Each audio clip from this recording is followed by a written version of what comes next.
Hello everyone, good evening. I hope everything is going well with you.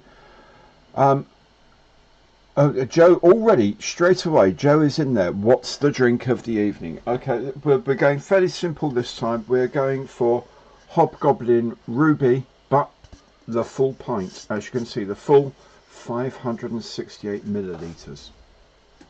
So, there we go. A cheery good evening to you all. Cheers. So, I hope you're all doing very well. Good to see so many great names already. Julian, I know you're in there already. Simon John, Mr. Matchbox Challenge. I'm probably about, close to halfway through building the Chinook. I've got another kit I've actually started making, which I haven't yet revealed to you. And then there's another one, and then he sent another one this week, so a little bit behind where we are. Nick, good to see you, my friend. Now, in 10 minutes or so, once things have settled down a bit and the latecomers have arrived, and you know how it is, like at the movies, everyone, the last few people come in and everyone settles down and we can all breathe. About 10 minutes time, Nick has sent me, I've already did the video of 2 kits he sent me. Now he sent another one, he sent a third one, and there's a cryptic clue. Now here's the thing, I'll show the cryptic clue, and whoever guesses it correctly first, now not just guesses what it is, it has to be the subject, what the thing is, who makes it, and what scale it's in. Okay, those 3 things. Okay, first person who guesses that to Nick's satisfaction will win a prize, a mystery box of their own from Nick. And trust me, Nick's mystery boxes are well worth receiving. So I don't know what's in it, I have no idea. I will reveal it maybe at about 9:30. I think we'll do it about 9:30. So if I'm rambling and it looks like I'm not entirely connected with it and it's like 9:29, give me a shout and say, Gary, wake up, mate, you have to do the reveal. But I'll do the reveal, so it gives you an hour to figure out what's going on. Okay, so well, actually more than an hour, so in about 7 or 8 minutes time I'll show you what the clue is. I'll keep showing you through the show, and then at 9:30 I will open that and be as surprised as you, hopefully, as to what it is. And the first person who guesses what it is, what scale, and who made it will win a prize from Mystery Box Nick. Okay, let's have a look at some of these things. Nat Bamforth, hello, how you doing? Oh, Joe Leal, good evening from Mississippi. Well, Joe, happy 4th of July, my friend. To all my American chums across the pond, a very happy 4th of July to you. We forgive you for independence and all that. Who doesn't want to break off from their parent and go and do wonderful things for themselves? So happy 4th of July to you all, my friend. I'm sorry, I haven't got any fireworks to go back. Actually, I should have done a background for it. I've just realised I've got the D-Day background on it still. I should have done some fireworks or something in the background. Sorry that I didn't. Anyway, happy 4th of July to you all. Oh, hi, Ollie. How you doing, my friend? Good to see you. George, when are you guessing? Well, do you know what? In about 5-6 minutes time I'll put the clue up. You can guess from then on, and if you then think, oh, actually maybe I didn't get that right, think about his clues are actually normally really good, so have a careful thought. But you can guess as much as you like. No one's saying, oh, you can only guess once. To be perfectly honest, the more comments that come up in the chat, the better the YouTube thing likes it. So don't just say, okay, well, I'll start off with Spitfire Hurricane. Don't do that, because that'll overflow the whole thing. But just have a think quickly and guess. And have another guess. And then have another guess and do what you like. But, you know, have a think about it before. It's part of the game, part of the fun. Remember what it is, what scale it is, and who makes it. That's what we want to do. Jim, how are you? Jim Alsagott in the Windy City itself. Happy July 4th to you, my friend. Really. I should have put my Bears... the wonder of on screen, being on screen, where somewhere where I can get to my clothing relatively quickly to say a cheery July 4th hello to my American friends. Bear with me 1 second. Yeah, that's that way round. Oh, there we go. One of my favourite possessions in the world. Number 34, Chicago Bears, Walter Payton. May he rest in peace. I love American football. I love the Chicago Bears. Since 1985, for no reason other than I just like them. I had them before then. But anyway, so Jim, happy July 4th. They're coming over in October, the Chicago Bears, to Tottenham Hotspur Stadium, but the tickets are insanely expensive. So anyway, let's just have a quick look. Jim says, can I explain what Zulu time means and the origin of it? I'm not sure of the origin of it. The concept is basic Greenwich Mean Time, which nowadays we would call UTC, Universal Coordinated Time, but it's basically Greenwich Mean Time, and the idea was that you could coordinate forces' actions anywhere in the globe by sticking to one time, and that's Greenwich Mean Time for the UK, the Prime Meridian and all that. And it was just known as Zulu time. I don't know the derivation why Zulu time, but I do remember military clocks that are running in Zulu time have a big fluorescent Z behind them to say this is Zulu time. So anywhere in the world, rather than thinking, oh my God, what time should we do this and where should we... You just say, right, at 1200 Zulu, this is going to happen. And everywhere in the world, they knew what that was because they had clocks calibrated to Zulu time as well as local time. That's the whole point.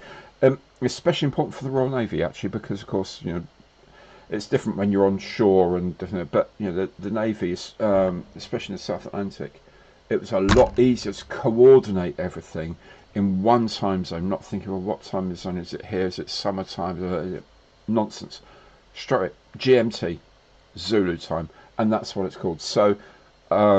My viewers who would have been in the military in the past, and there are quite a lot of them, thankfully, I'm happy to say, will remember what Zulu time is because they would have seen the clocks with a big Z behind them that were half the year an hour out in the UK.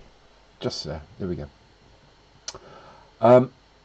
Anyway, Julian, the British won the US War of Independence. Well, do you know what? I'm not entirely sure, but yeah, whatever. Yeah. I'm not entirely sure what that is. And there's a Wikipedia entry. Of course there isn't a Wikipedia entry. Yeah. John Christmas has got Yankees playing in the background. Okay, cool. ACF Nugget, good to see you. Yeah, Jim, Walter Payton, Sweetness Payton. My goodness, there's a beautiful documentary used to be available. Maybe it's available on YouTube about Walter Payton. If you've got any interest at all in American sport or just in sporting legends at all, you need to watch that because he was an exceptional player, a truly exceptional player. Died way too early. Horrific. I think it was some form of cancer he had. But a great player, very modest player, and held loads of records for a running back for many years in the NFL. Really great player. By a long way, my favourite player. This, by the way, is the 1985 replica uniform. GSH, George Hallis, is on here, the guy known as Papa Bear, one of the early coaches. And I forgot Peyton, Walter Payton out the back here. As I say, this is one of my favourite things in the world. I got it from the Bears shop at Soldier Field in Chicago when I was there. What was it now? 7 years ago. Oh my goodness. So, and what a great side they were at the time. Anyway, Flag Magnet, as a Giants fan, I've no interest in US sport. Harsh, my friend. Sandra says, used to follow the 49ers and Redskins. Not called the Redskins anymore. Jim can probably remind me what they are called, because it's culturally inappropriate now to call them Redskins. The Senators, no, the Senators I think is a hockey side. They're called something. No, that's not Redskins. But yeah, Channel 4 used to do it, and they were really good shows on Channel 4. I mean, really good, really interesting, really informative, and yeah, great. Stuart, Peyton and the Fridge, William Refrigerator Perry, number 71, 72.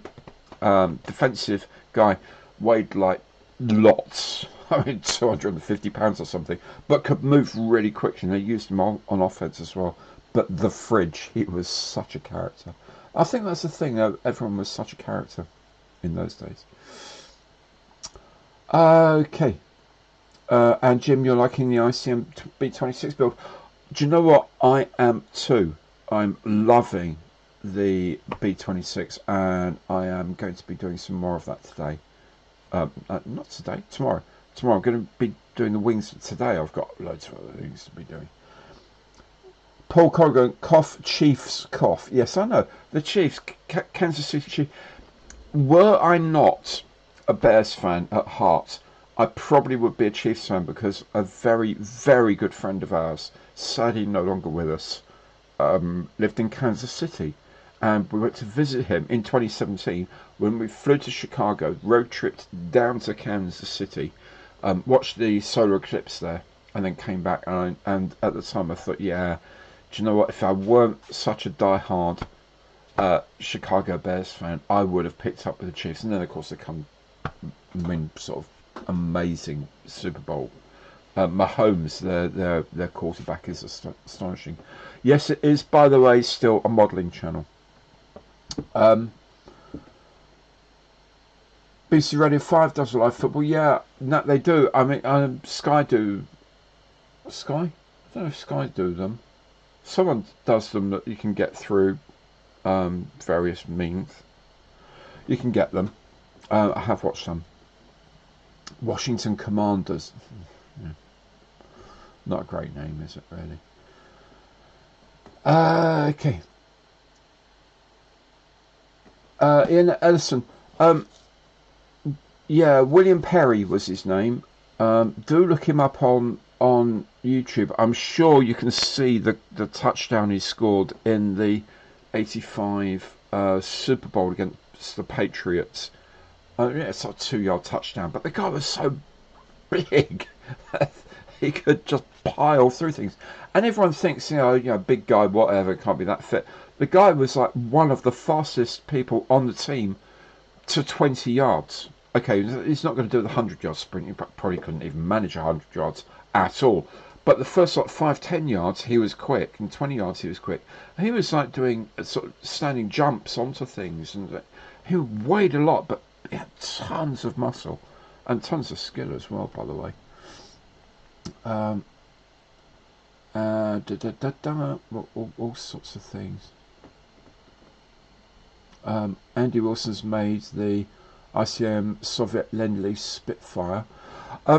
Andy, do check out the Three Bearded Veterans stream. Was it this? It was earlier on today, but you can look it up if you go to Bearded Veterans channel, because he hosts it, and they're doing the ICM beer delivery Spitfire. The three of them are doing a group build of the 148th Spitfire with the beer kegs underneath. That'd be quite cool to watch, I think.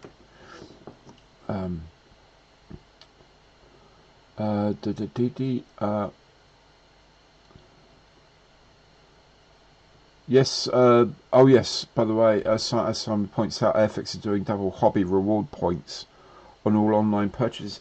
I think the hobby reward points are a very strong proposition, and I do think before too long there will be some way that they link flying hours with the hobby reward points as well. So, yeah, Jim, £170. That was the cheapest seats for at the Tottenham Stadium to watch the Bears. £170 up in the nosebleeds right at the back. Absolutely crazy. Absolutely insane. And Joe, you're watching this with Jeff Wayne's War of the Worlds. Good for you. One of my favourite things of all time. Went to see it in Manchester. Maria, my dear wife, used to be a photographer, and she had to photograph Jeff Wayne. I say John Wayne because his house is full of photographs of famous movie stars. His parents were in the in show business as well, and they met loads of really top level, proper A-list, old school A-list stars. You know, Sinatra and all that. John Wayne, I think, was one of them. But yes, so Maria photographed Jeff and took along my. I got this. I love the thing so much. Back in the day, back in the 80s, I got the box set of the album on vinyl with various all sorts of bits of it, and there's a booklet in it. And I said to Maria, "Take this along, please ask him to sign it." And he did, and he signed it. What is it? No one would have believed it. And something the first words of War of the Worlds. No one would have thought at the beginning of the century that we got. And just put, no one would have believed, almost in a way like no one would have believed that this would have turned into such a great hit. And he said, "Oh, by the way, come to the show." And we, for various reasons, we had to go to Manchester. I saw the show in Manchester. Backstage passes, the only backstage pass I've had in my entire life, but who cares? And yeah, brilliant. Met Jeff Wayne, who was superb. Met the cast, met a lot of the musicians. The only guy I didn't meet because he left quite quickly was Herbie Flowers, the bass player. And Herbie Flowers is one of the greatest bass guitar players in music. He used to session with all sorts of, the Beatles and all sorts of people like that. He was in a band called Sky with the likes of John Williams. He's a tuba player as well as bass guitar. He plays the bass guitar on Walk on the Wild Side. Lou Reed, but in fact he plays two basses. He plays electric bass and string bass on there. So yeah, superb, absolutely brilliant. I love the music, and it's just such a great thing, And I'm gonna leave all this behind. It's crazy. Richard Forbes, have I thought about doing a 1/24th car kit? Yes, I have, because I've got an ICM Ford Model A, and that's in 1/24th, and I really like the look of it. So yeah, I'll probably do one of those. Other cars I don't know. I keep nudging at Porsche to send me their new Porsche 917, but so far very unsuccessfully, sadly. Oh,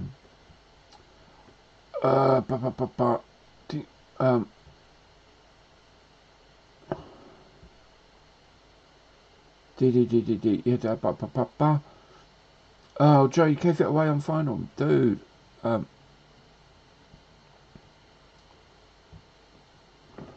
Yeah, Simon. They're actually quite. They're really getting quite good at this. Okay, look, it's 8:20, so it's time. I wish I had some music. Pretend it's the kit of the week fanfare. Pretend that's going now, because it's time for Nick's mystery kit. Okay, you ready for this? Here it is. Right now, it says no cannons attached. What if in 1946 at RAE Farnborough I had swept wings and a truly bonkers mission? Okay, so there is no cannons attached. What if in 1946 at RAE Farnborough I had swept wings and a truly bonkers mission? Okay, so remember, what is it, what scale, and who makes it? Guess as many times as you like. I've got a couple of ideas. I did have one idea, and then I thought, do you know what? No, that's too obvious. However, there is that thing. So, there we go. Already getting some guesses in. The Micromere 172nd DH 108 Swallow. The Baines Bat. I don't know, Ron, who you think is macing it. Yeah, George comes in again. Micromere de Havilland 108 Swallow 172nd. Chris Tice, Annie Grounds. Oh yeah, 172nd Handy Page 115. That would be an interesting thing, wouldn't it? The 115 with the 70 degrees swept wings or something like that.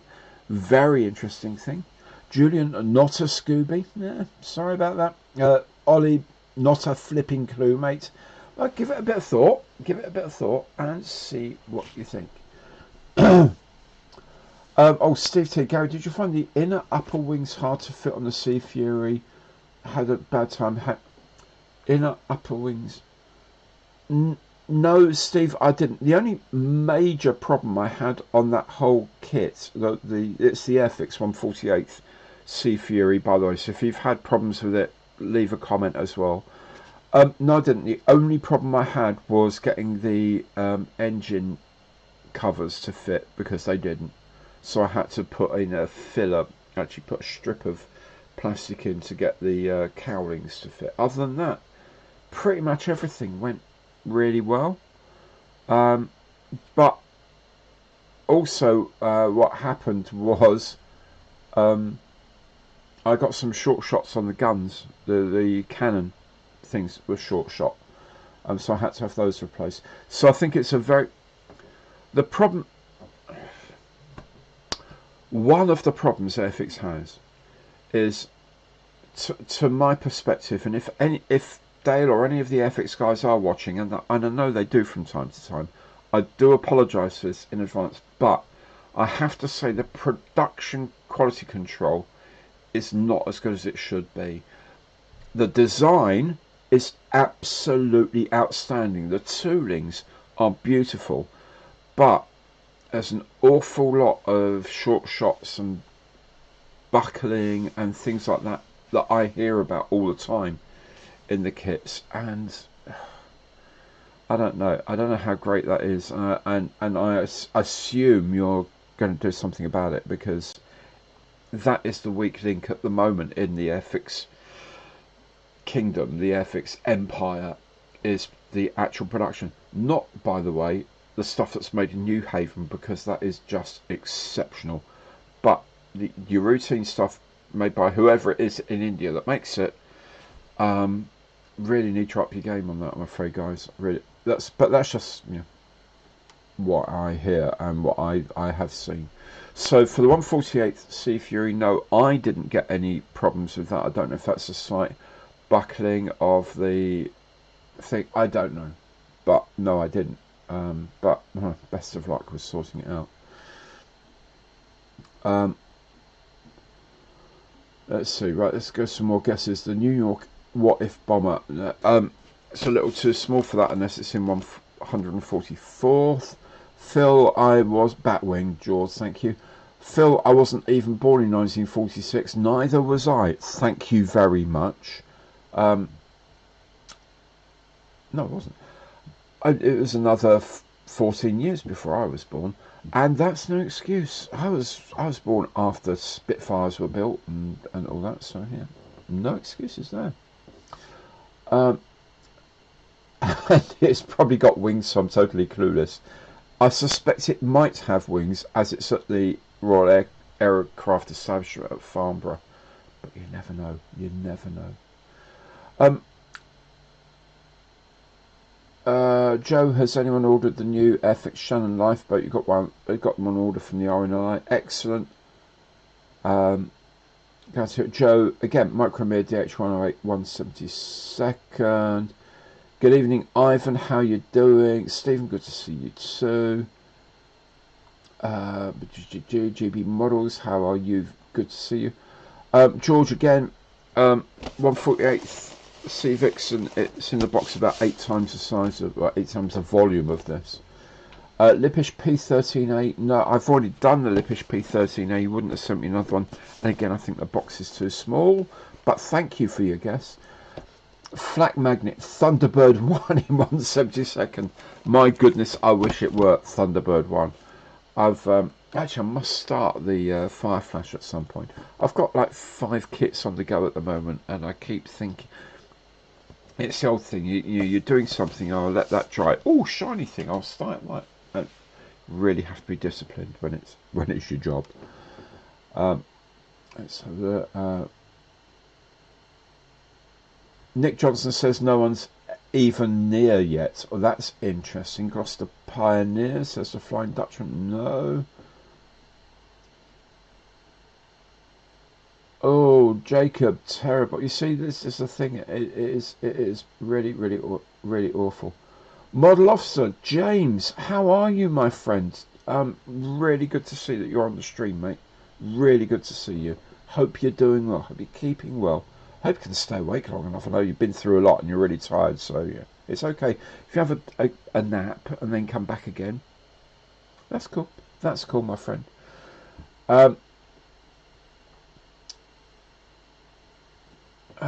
RS Models MEP 1101 in 148th. 148th, I don't know, it's a bit big for this, I'd have thought, but yeah, you know, P1101, that's interesting. 172nd short sturgeon, that, I don't know. Swept wings and a bonkers mission. Those are the keys. Chitty Chitty Bang Bang, thank you, Andy. I like that. Stephen, an ME262 variant, possibly. Hobby time, I may well be looking to get hold of a Thunderbird one, but I have so many things. But I'll come back to that in a minute. City scale models. Mars M52 in 148th. Mark, if this is a Mars M52, I cannot tell you how happy I would be. It may not be. It probably isn't, because I don't know who makes one. But the Mars M52 would be that's one of those kits I have always wanted to make, right? TSR2 Vulcan M52. Now, Vulcan I've made. FX make a beautiful one. TSR2, they make them in 148th, 172nd, and I've heard various things about them. Maybe I'll get to do one day. Miles M52. Oh my God, what a great aircraft that would have been. Winkle Brown would have been the celebrated hero of post-war aviation, through the first man through the sound barrier instead of Chuck. But yeah, Chuck Yeager did it in the Bell rocket plane dropped by a B-29, whereas Winkle would have been able to do it with an aircraft that was powered by jets and took off under its own power. Just saying, controversially, would have been an amazing thing. Absolutely amazing. Chris, ME262HG3 by Amusing Hobby 148. Two things, Chris. Firstly, it's a bit too small, and secondly, I've already built one. Beautiful kit. If you're into those sorts of things, my God, that's a lovely kit to make. Absolutely lovely. James comes back. Lol, they are micro grandpa naps. Normal mid sentence. Gary. ... You sort of zone out and come back wherever you like, James. Really, seriously, really good to see you here, my friend. 177 Lightning Dambuster. I doubt it very much, sadly. If there are kits for Thunderbird vehicles, then we should have kits from UFO. Pretty sure there are some around. I'll check it out, Steve, but I'm pretty sure there are some. Joe, other guess is an extra kit, 172nd Sword SRA1. Yes, except it doesn't have swept wings. SRA1 had very straight wings, if you remember. And, quick clue here, it's not 1/48 scale. Well, to be fair, you know, I know I've got big hands, but they ain't that big. It's 1/72nd. Dane said, hello Dane, how you doing, my friend? Dane, Shorts SC1. Oh, that would be interesting. There's one in the Science Museum, isn't it, in London? Very nice. Phil says, Meteor with swept wings. Don't think they ever made one. De Havilland Swallow, JB, Model Officer 172nd Comet. Don't know what sort. I'm assuming you mean Messerschmitt Comet, because the 1/72nd scale de Havilland Comet would be that big. Interesting idea, and it would be properly mad to fly them. You're right. Paul Corrigan, Mars M52. Andy Wilson, UFO is the best thing Anderson made. I'm currently wearing a Shadow t-shirt. I did like UFO. I'm not going to disrespect UFO, but Thunderbirds to me, maybe because I'm that bit older, and maybe because, you know, when I was growing up, when I was like 4 or 5, it hit the TV. That was it. That was totally it. Now I like Captain Scarlet as well, but for me, Thunderbirds was the absolute pinnacle. But UFO was excellent. I have to say, excellent. Martin Baggett, Bolton Paul P11 P111. Sorry, in 1/72nd by Olymp. I have no idea. Steve T also currently wearing a UFO t-shirt. Oh my god, there's a club. Excellent. Glad to hear it. Kev T, Lindbergh 1/72nd, Heinkel 162. Remember, swept wings. 162 had straight wings. Chris was thinking Fairy GR 337 Project 75 in 1/72nd, but yeah, again, you're right, the box is too small. That is amazing, but we do know it's not 1/48th. Natalie Northrop YB35, possibly, but it's going to be 1946 at Farnborough, and a bonkers mission. Don't know what the bonkers mission would be. Robert, hello from Ontario, Canada, my friend. Very good evening to you too. Thanks for joining. Good to hear from you. GB Model is going to start building my 1/200th Enterprise, CV6 Enterprise. That must be about like 4 foot long or something, I'm guessing. But you know, 3.5, 4 foot wouldn't be that unusual. That has got to be an absolute monster thing. Monster.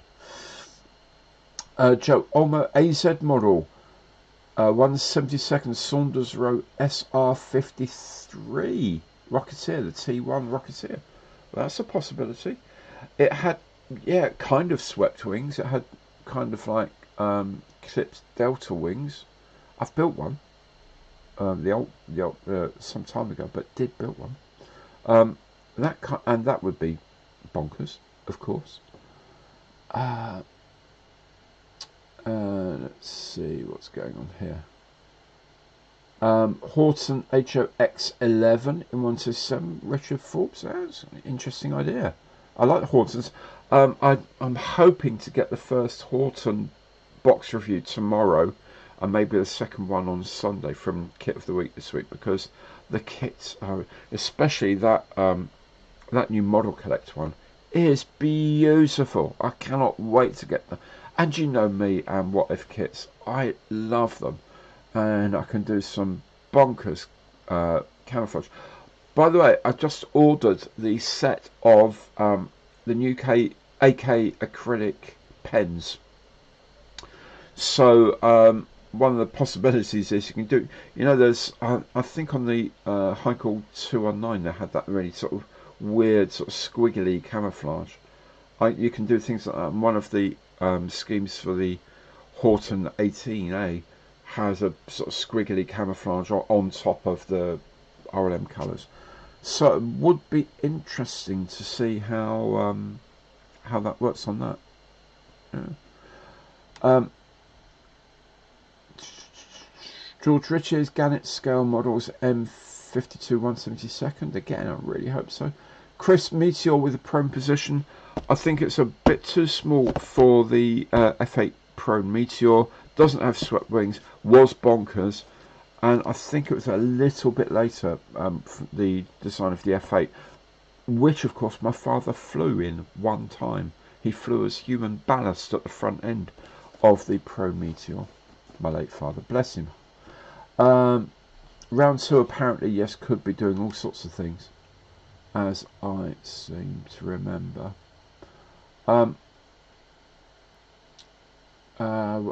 Nicholas, we must be due a new Airfix release pretty soon. I'm guessing probably not this month. Now, I did say to Dale 2 things, mate. Firstly, don't release anything new between the 4th and the 14th of September because I'm not in the country. So don't you dare do a press release and a press event while I'm away, because I'll be very cross if you do. And he said, yeah, okay, mate. Yeah, like he cares. Obvious. Why would he care? But it's just a bit of banter between us. So, and also pointed out that this year's the 60th anniversary of the first flight of the TSR-2, which he said, yes, we will be marking that, but probably not in the way you're hoping for. So, looks like they're not going to be re-releasing anything. But, Nicholas, yes, they do have other things planned for this year. And they were very open about that earlier in the year when they announced the range, that they would be bring in new things, but I'm suspecting actually I'm going to be away in September when they do that, and I think they'll hold something back for Telford as well in November, because last year it worked pretty well for them, with one small hiccup, the ME410 release, that really no one knew that was going to happen. So I'm going to guess that they're going to do something at Telford. And I'm going to guess they've got at least one fairly important new tool release this year. Other than that, what it is, who knows? It's, yeah. Anyway, I keep telling you, Halifax, do a Halifax, mate. He doesn't listen. Joe Olmo, who remembers Joe 90? I remember Joe 90 very, very, very well, and I always had probably jealousy, but I always thought he was a little bit of a git, actually. I didn't like Joe 90. Thought he was a little bit of an oik, a little bit of a, you know what I mean? I don't know, but you know, in my youth, it probably, yeah, I want to be like Joe 90. He doesn't deserve to. It's a puppet. This is the power of the Anderson franchise. They were so good at doing things. Really great programs. Brian, I wonder how many daughters were named after the angels from Captain Scarlet. Quite a few. There's quite a few Destiny and Rhapsody and Symphonies and whatever else. What was the other? Okay, here's a question. Without looking it up, without cheating on Wikipedia, there's Rhapsody, Symphony, Harmony, and a 4th one. And I cannot remember the 4th one. Give it up, but don't look it up on Wikipedia. I want to know if any of you actually know. Andy, the Shannon has been released technically, I believe. It was on the shop. It may well have sold out really quickly. I know the RNLI had an order for 7,000 units, I think, to then be distributed and to be done through their online store. I haven't checked their online store recently to see if it's on it. May not be. And they probably do have another batch of them coming. They'll sell loads, won't they? Sorry to say, I actually do have one here to rub it in, and I will start doing that very, very soon, because it looks an amazing little kit. Yes, they definitely will have a second pressing coming through. Um, it's such a well received little thing, um, and especially with the extra decals that you can buy separately to make it your particular, like your closest Shannon class or one that you've got a particular affinity with. And they are going to keep releasing those from time to time because they've got 50 in the first batch. There are 52 or 53 Shannon. I think they were about to commission number 52 when we were there a couple of weeks back. So 53 will be in final finish. 54 and 55 will be being built. They take 12 weeks to build, and there's got like 3 on the go all the time. Absolutely amazing. So I guess before too long they will have another decal set for them. But they are going in and out of stock very quickly. So yes, I'm sure they have got another batch coming through, more than one batch coming through.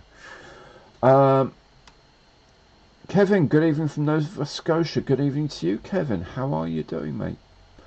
Vistron 1000p 1081 172nd Veron models. P1081. Interesting idea. Very swept wings, you're right. Stefanos, the HG162D had forward swept wings, if I remember correctly. Yes, it did. It absolutely did. ACF Nugget, my son is building the old English Electric Lightning. No, very nice. Oh, right, okay. Melody, thank you, Steve. Just saw that. Just going through. It suddenly jumps because I'm not keeping up with it. It suddenly jumps. Okay, alright, yes, yeah. Okay, so a lot of problems with the old Airfix stuff, yeah. Terrible. Captured Junkers 287 again, unless it's 144, that's going to be a bit small. Nick says another clue. It flew once only.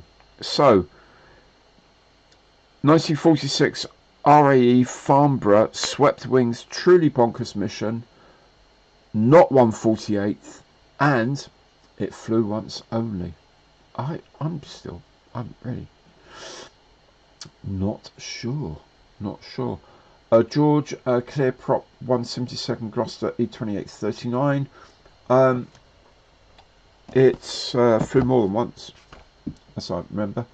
Phil Artin Studio, greetings, and everyone from a hazy, hot, humid 30 degrees New York City.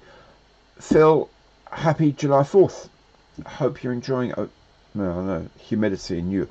I went to New York once, one time for work, and I think I was going to a meeting like 5 blocks away from my hotel, and after the first block I had to walk back, sort of towel myself down, change my shirt, and get a cab, an air-conditioned cab, because it was fiercely humid.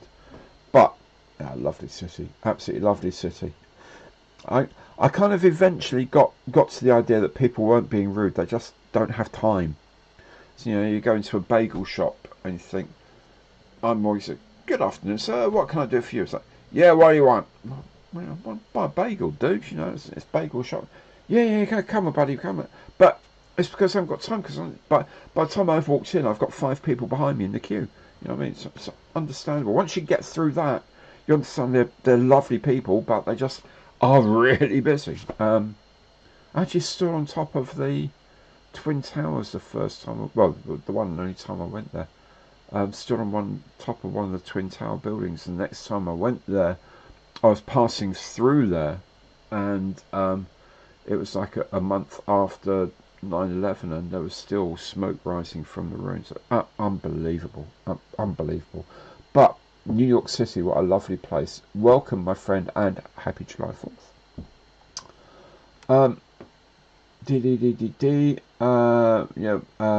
Micromere de Havilland Swallow 172nd JB. A Miles Lebelula miles thing. Maybe so. Maybe so. Bell L39. Is that swept wing? Not sure. Okay, a 144th Phantom, early with no gun, that has fallen through a time warp. Oh, Kev, I like your thinking. A time wormhole, and that has the bonkers mission to take from Churchill to assassinate Stalin as well. It's a possibility.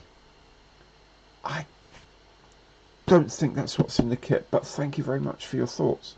I do like a slightly strange one thing. Julian, FX177 Hawker Seahawk. Hawker Seahawk had straight wings, my friend. This says swept wings. So unless they've broken it. Flying Dutchman, Gal 56, maybe. Chris Tice, A model 170P59, possibly. Julian, didn't I ask Dale not to release a Halifax? No, I didn't ask him not to release a Halifax. I told him, if you're going to release a Halifax this autumn, and you do it between the 4th and the 14th of September, I will rain down merciless and horrible things on you in Margate, because I will not be happy if you release a Halifax while I'm on holiday. Or if you do, make sure I can get the video link to the live thing, and you're going to send me one in the post, but I don't think they're going to. He's a nice guy. Dale is actually a really nice guy. I know he's got a lot of issues dealing with, you know, all things that crop up, being part of Hornby, part of Airfix and all that, but ultimately underneath it all, he's a properly good lad. Let me tell you, I'm a properly nice man, and I really hope they can sort Airfix out, and to be honest, even hive it off from Hornby. If someone could come up with some money and hive it off from Hornby Hobbies, I think they could do really well as a standalone unit. I think they are probably dragging a lot of Hornby behind them. That's just my impression at the moment.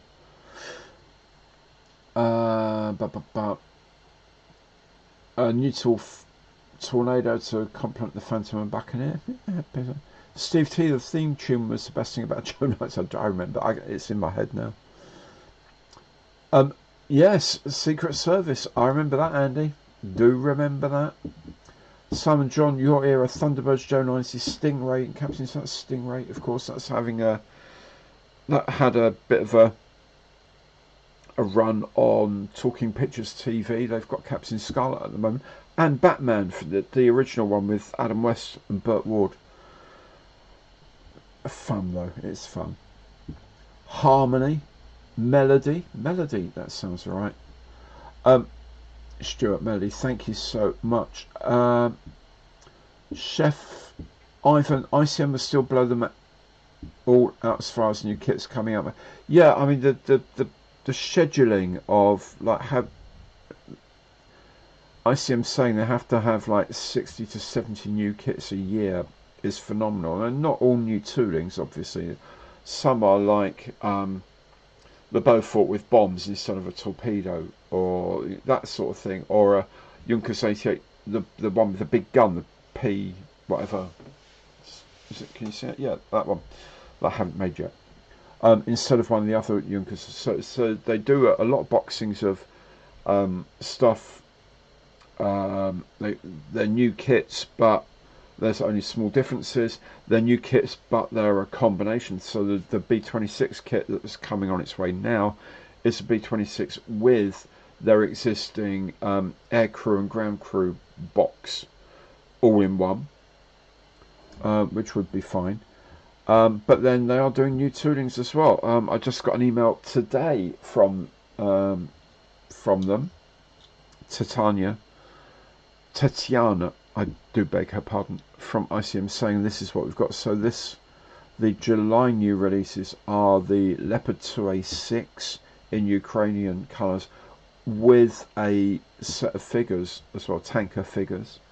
There's some strange German light truck thing with a gun in it. I'm not sure about. There's a Studebaker fuel truck in 1/35. There is another Vietnam base set, and this one has the B-26K and the Cessna 02 and some figures and some M8 matting. So yeah, that's what's coming, and there's some paint sets as well. Is there anything else? Oh, there's a set of Ukrainian weapons and shoulder flashes, unit shoulder flashes in a box as well, 1/35. So that's all coming. So I've asked for the Vietnam set because I want to make the B-26K primarily, but and also the Cessna. And I've asked for the Leopard 2A6 with the crew and some paints. So that's all jolly nice. And their kits are astonishing, mate. Absolutely astonishing, you're right. Melody, Destiny, Harmony, and Symphony. You're right. Well done.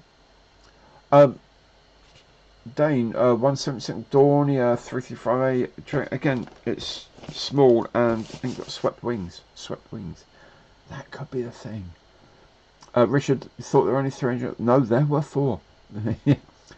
Paul Corrigan, my wife says chastity. Yeah, right. Oh, I don't think so. I don't think so. I've got to rush through these now. Yeah. Yep, 4. Yes. Jacob finished the Shannon yesterday. Oh, it's good. It's a good, excellent, superb. Robert, 172nd B25 Mitchell would be a lot bigger than this, my friend, and it doesn't have swept wings. Oh, Jacob, your local Shannon is not 51. Before long, it will come out so you can overpaint it, or if you haven't varnished it, take the decals off and put the new ones on when it's done. Chris Evans, put me out my misery, please. No, not for another half an hour, my friend. This is fun. Joe, who watches Space 1999? Yes, I watched. I watched everything. Jerry Anderson, everything, absolutely everything. Oh, another clue. It's American. So, it's American. It flew once. It's not 1/48 scale. It's got swept wings and had a bonkers mission.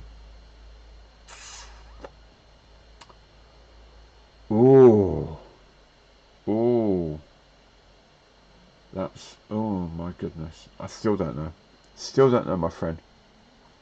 Richard, hope the FX do the Phantom in 1/48. Yeah, who knows? They may do, but there are a few around that are really good, so I don't know whether they will. Jules, I was thinking about 9:30, mate, but catch it up on the stream when it comes. Obviously, Nick says that no one's got close to it yet, so yeah, I don't know.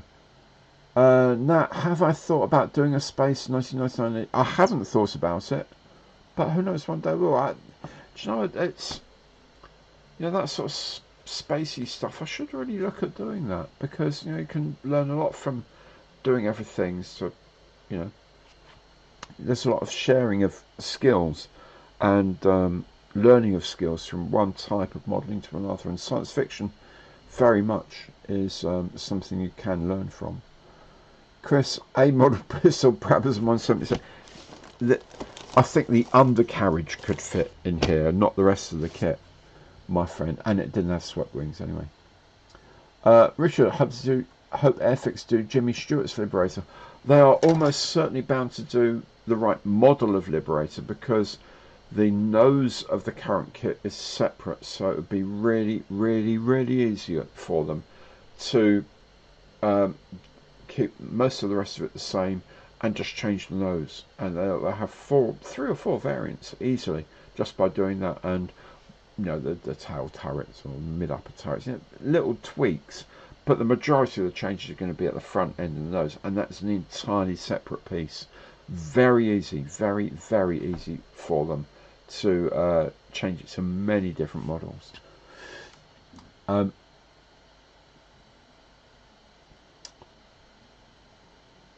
Yeah. Oh, Andy, you had a holiday booked in New York in September. Oh my goodness, dude, that's awful. Chris, my F-16 that stalled a long time ago. I could redo as Ukrainian. Yeah, I'm sure I could get some decals for that in 148. That would be really cool. A good reason to restart it, actually. John Russell, back at yeah. I'm sorry, yeah. I'll try to do it this weekend. Okay, I know exactly what you mean. I'll try to. It's the bucket filter for my spray booth. It's got a bucket filter on it, and it works really, really well. So yeah, we'll see. I will do it as soon as I can. Honestly, I did actually check the video the other day, and I think I've got enough stuff to do it. Where are we? No, don't. Yes, I can do that. Again, something DH Swallow 172nd. It's American, only flew once. Spruce Goose, nah, not Swept Wing, and 172nd would be bigger than my room, I suspect. Sadly, Andy, no, I didn't go to Tankfest. Maybe next year I will do, actually. Robert, ME262 Swallow, don't think. George Riches, Hobby 2000, File, Dornier 335, really too small, no, not a Swept Wing. Yeah, again, de Havilland 108, flew more than once. Project X 172nd, Hawker Siddeley P1154. Now, I think the 1154 was the supersonic version of the Harrier, 1946. 1946. I think someone should kick Dale's barber. his hair is Tintin-esque hair. is quite quite individual. Yeah, I know what you mean, Chef. Dale from Airfix has this like this gelled Tintin sort of. It's so funny. Look back at some of the Airfix videos on their site, and you can see how. But underneath, I promise you, underneath it, he's a properly nice bloke, properly good bloke, really, really nice chap. Flag magnet, Messerschmitt PL1101 in 172nd. Nat, they haven't DH108. Again. Oh, Michael, 108 by Planet Models. Again, I don't think. It flew once, remember, once. Space 99 is cool. Rob McDonald Goblin Parasite Fighter. That would be fun. Actually, that would be fun. XP. Somewhere around. Tiny little thing that was designed to go inside the bomb bay of a B-36 and be used as a parasite fighter. I don't know if anyone does it, and I don't know if it ever came to Farnborough. I don't know. Oh, or an Ascender. X29 in 172nd. X29 was quite a lot later than 1946. Simon says Valeria was fantastic on the live stream on Tuesday. No, she didn't refer. Valeria was an absolute delight to interview. She's very natural. I mean, bless her heart, she did say when we went off screen, she did say I was really nervous at the beginning and all that, but I settled down into it. And I thought, well, you didn't show it, and her answers are, you just feel, are very honest, very thoughtful.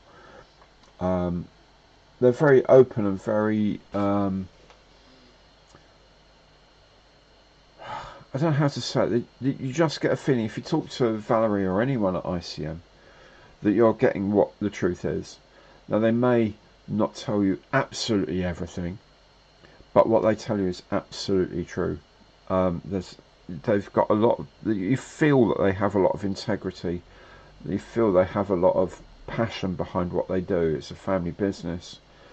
and I think they're very proud of how good ICM is at the moment, but they're always looking at ways of making it better.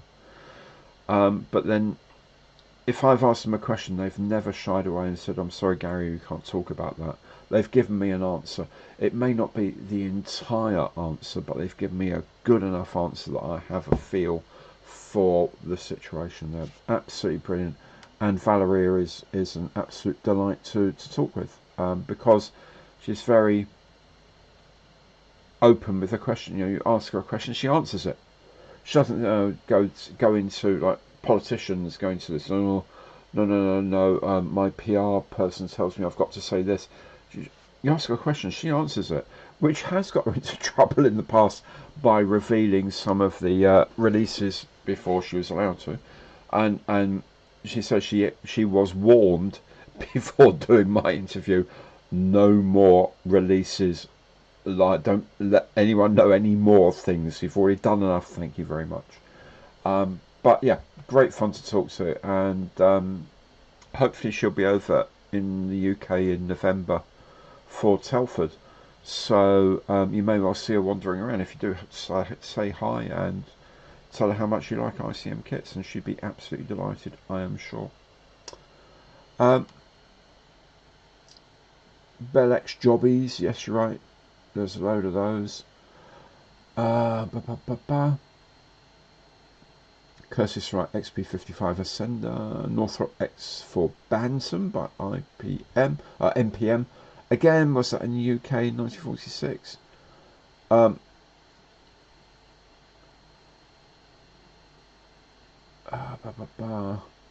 It's a what if at Farnborough, says Nick. Here we go. So it's a what if. It says actually, what if, no cannons attached, what if, in 1946 at Farnborough. So it could be they had those captured aircraft shows at Farnborough towards the end of the war and just after the war. Maybe it's something that was going to be built or was planned and never was built, but it could have been. And no cannons attached. Swept wings. Truly bonkers mission. I've got something in a plane in my mind. It's got swept wings, but I actually can't remember what it's called for certain. But I'm pretty sure it's got swept wings, and it's a what if. I don't know. Nat B2 Spirit or B35 and 49 fly wings. No, I don't think so. Bell X2, maybe. Martin, wish Airfix would re-release the Angel Interceptor and the Eagle Transporter. I think the molds for the Interceptor do exist. I'm not 100% sure. I think they do. Every time we talk to Airfix about anything like that, they say like it's it's licensing. Other parts of Hornby have the license. It's not an issue. So Rob, McDonnell Douglas F85 Goblin MPM production 172nd. Okay, Stuart XP79.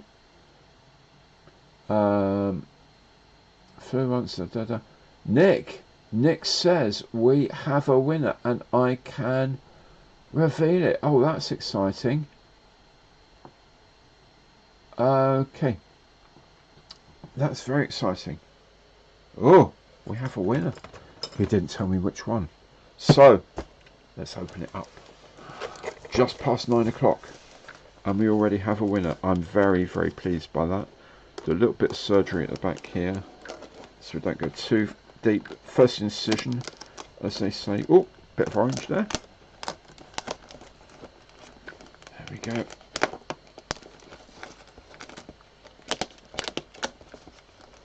Oh, ho, ho, ho. What have we got? Okay, I can see RS models. And it's got to be 1/72nd because we know it's not 1/48. It's a what if. I'm very excited. I love what if kits. Ah, there we go. Ah, ha, ha, ha, ha. There we go. The XP79 Flying Ram 1/72 from RS Models, and that's the link, you see. Flying Ram RAE Farnborough 1946 alternative marking. Ha ha ha. Truly bonkers missions, because these things were designed to actually ram enemy bombers, and they're especially armoured at the front end to sort of smash through them. Absolutely amazing. Oh, I'm going to love building this. I'm absolutely going to love building this. Nick, what an absolute hero. What an absolutely lovely kit. Thank you so very, very much. So, XP79. XP79. We have a winner. Oh, it's right. Nick, if you agree with me, it looks like Stuart got that right first. Yep, looks like it's me, Stuart. Looks like you got it right first. If Nick agrees with me, then, my friend, you are the winner, and you are going to get something from Mystery Box Nick. So what you need to do is send me an email with your contact stuff, yeah, with your email address or whatever. It will be fine. So send your email to stuff@GarySEvans.com. It's on my website. It's pretty much everywhere. Stuff@GarySEvans.com. Send me an email with your email, so I will pass it on to Nick. Then the two of you can get together, and he will be sending you a prize. Well done, my friend. Very, very, very well done. What an amazing thing. This is not what I thought of, I must admit. What I thought of was a bit more sort of German than this. But they had various Rammer projects, the Germans, as well. Look at this, with the yellow underside and a code and danger. Danger? I should think so, danger. It says danger, little thing there for the air inlet, but danger. You know, about to fly through the back end of your plane. Amazing. Nick, thank you so much for doing this. It's such a joy to do this, and such a joy for the channel. So thank you very much. Well done, Stuart. Nigel says, didn't find this on my less than extensive research. Oh, yeah. Oh, do it. Nick, yeah. Needs to know if Stuart prefers aircraft or AFV for his prize, and it'll be a good one. Yeah, trust me, it will be. Nick is a very, very, very generous person, and he really knows his models. It'll be interesting, and it'll be really good, whatever it is. So, yeah, Stuart, let me know whether you preferred aircraft or AFVs. I'll put you in touch with Nick. The two of you can sort it out, and Nick will send you something. And it will be really cool. Trust me, he sends me some bonkers things. Excellent. Wow. What a great kit. I'm going to have a look inside. See, normally I look at these things and think, oh, I'm going to do a box opening video on that, and I'm not going to. I'm going to have a look at this now, because I want to. Let's have a look at this. Oh. Just have a look at this inside. Have a cheeky look inside. There we go. Oh look, you've got the decals here, and fairly simple kit by the looks of things. I mean, it's like one frame, and it's tiny, but it's really nicely moulded actually. Low pressure moulds, I presume. But you know what? It's going to make a nice little kit. And I'm definitely doing it in the RAF colours, in the Farnborough colours. Oh, it's really cool, dude. Thank you so very, very much. Oh, and Nick is now Nick is already thinking about August's live stream box. That's amazing. Thank you so much, and thank you to Nick for instigating this. You know,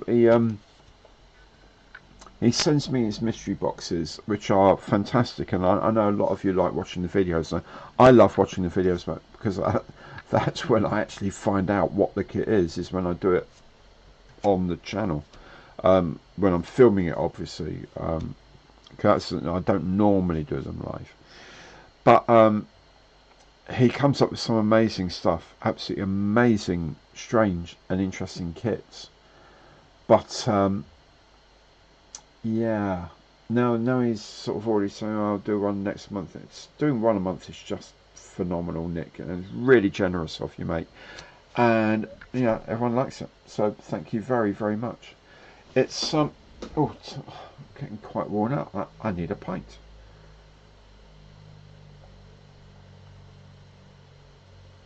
Here we go. So, wow. I'm not entirely sure what to do now. I had planned on doing this today. This Lexington, but you know what? Maybe not today. Maybe I'll do some other like, fiddly bits and pieces today. So, reaching up. I have from the third Tuesday. I've got my little bow fighter. Maybe I'll do the canopy masks. So I got a canopy mask set the other day, and maybe I'll do those or something else. Anyway, I'll do something fiddling around with it. I won't do that because I'm not in the box. Where did I put them then? That's strange. Oh, they're going to be somewhere. I have got a set of canopy masks this soon, so I don't actually know where they are at the moment. I normally try and put them in the boxes where things are going. As you can see, I've been doing the wheels and some various. I'll do a bit of painting. I'll do some brush painting on the bottom of it. How about that? Some azure blue, I think. Stuart need a bit. It's a bit in shock. Well, yeah, well done you, mate. Really glad. Really glad for it. Really good. Okay, let me just find my azure blue, and I'll do a little bit of there it is, brush painting underneath. Get that out of the way and put that somewhere. It's not that I'm disorganised, I'll have you know that. I'm organisationally challenged in my little studio here.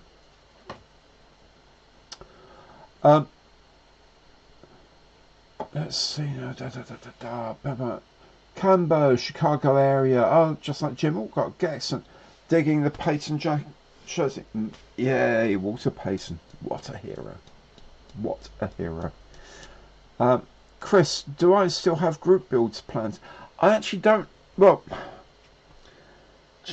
group builds are lovely, but I just don't have the time to sort of supervise them. Or I'm very conscious that I owe you a video on the Winter Warriors group build, which is the last one I actually sort of organised as such. I know there's been other ones, and it's been very nicely one, sort of a one for my father and stuff like that. And there was the oldest kit in the stash build. But you know, I don't want to sort of make people do things and then not sort of come up with what I need to do, which is do the video of the final thing. So I'm kind of reluctant to instigate group builds, let me put it that way, because I don't think I can honour the spirit of it by producing all the other backgrounds. I just really don't have the time. Really don't have the time, and it's awful that I don't. Maybe when things, in a year or two's time, when things are settled down a bit in my life and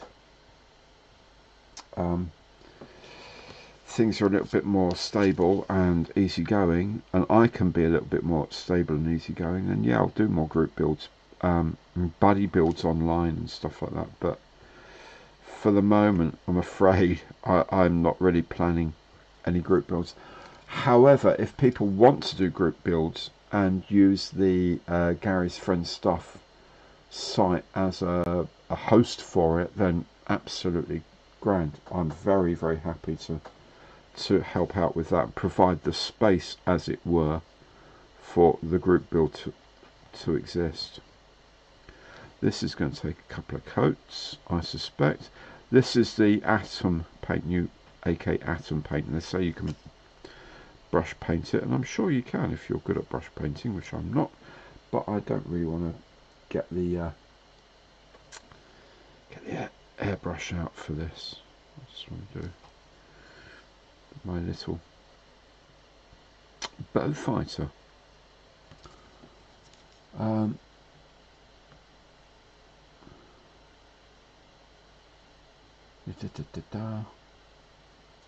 What's this? That's a rabbit hole. Oh yeah, experimental aircraft. I know exactly what you mean. Exactly what you mean.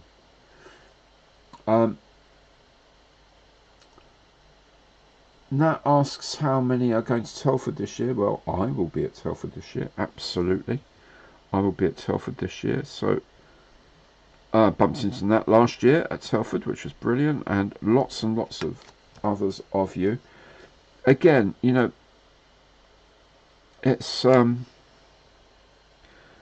busy old place, and if you bump into me, I will normally be chatting with someone, either at Airfix or whatever, but don't think that means I don't want to talk to you, because I'm really delighted to meet absolutely anyone who watches my channel. And you want to watch my channel and you want to have a chat with me and tell me what I'm doing right or tell me what I'm doing wrong or anything like that, then please do. Alright? I'm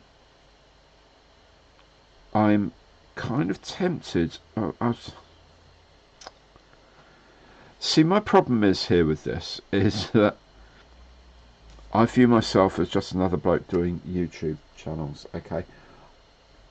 And I'm not fishing for compliments, by the way, or comments, by the way. I don't want to hear them. I am just another. There are lots of people doing YouTube channels, and if you enjoy mine, then I'm very happy. But I'm not anything special. My builds aren't anything special. I'm very well aware of that. So when I'm at Telford or anywhere else like that, I'm not thinking, do you know what? I'm this wonderful producer of videos, and I've got things to do, so please don't come near me, because I'm not. I'm just a model maker. At the end of the day, I'm just a model maker who knows a bit about video and who, through various circumstances, has ended up making YouTube videos. So please do chat. I'm just another model maker, really. I'm just another model maker. I'm really happy to chat with other model makers. I'm happy to be doing that. Now, if I'm chatting with Dale at Airfix, for example, or Valeria, or guys at DBMK, or whoever it may be, you know, it might be that I'm going to have to give them my attention a little bit of the time because they're being very nice and talking to me back. But you know, don't worry. We'll chat with everyone, absolutely everyone. Maybe we'll. Again, I don't want to make it sound like, you know, some sort of bloody pop star or media or anything. Like, I'm not, far from it. But maybe we should just arrange a meet-up on each day, say, I don't know, 11 o'clock or midday or something, when nothing else is on of any importance. Just say, look, I'm going to be 12 o'clock, I'll be next to the Models for Heroes stand, so if you want to come and say hello, then come and say hello. Maybe we'll do that. How about that?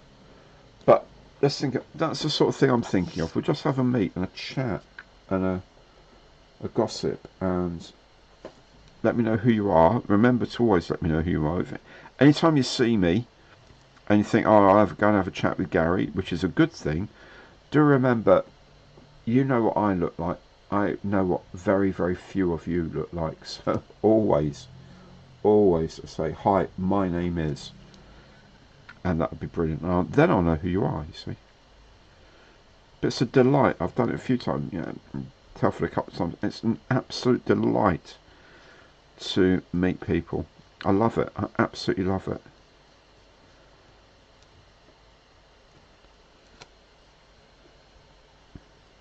But we'll think about that closer to more sort of details closer to time. But yeah, I think we'll do some sort of meet up somewhere, and we'll just have a good old chat and a natter. Once I've got like 50,000 subscribers or something, and I'm getting Plasmo-like figures on the channel, then obviously I'll have my own sort of stage at Telford and and come and meet and blah blah blah blah blah. But that's some distance away, and it exists mainly in my dreams. But there we go. Oh, sorry. Bum, bum. No, it was great to meet you too. Oh, sorry, someone just okay. Chef, Ivan, good night to you. Thanks for turning up, mate. Really, really glad to see you.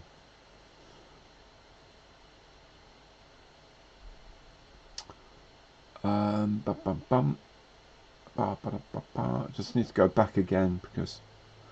Yeah, yes, yeah. Rob's going. Yep. Yeah, Simon says, "Welcome to the world of the hairy stick." Yeah, no, it's. Still got John Hotel booked. Excellent. Rob? Can you do an oil paint wash over the MIG ammo paints? They stand up to faster. Whenever I'm going to do any kind of wash, and no matter what it is, whose it is, what it is, I do tend to varnish it first. I just find it so much easier if you whack on a coat of varnish, like gloss varnish, and then do your wash. Then I find it so much easier, so much easier. I mean, you could, but remember, Atom paints are very matte, so if you put a wash on them, they are going to stick all over the place. They're not going to just stick into like ribs and things like that. They are going to stick everywhere. So whatever colour you put on the inside is going to look grubby as soon as you put a wash on. So you really need to bind it in and give it another surface to sit on. I think you need to put a gloss if you're going to do weathering washes and stuff like that. For me, anyway.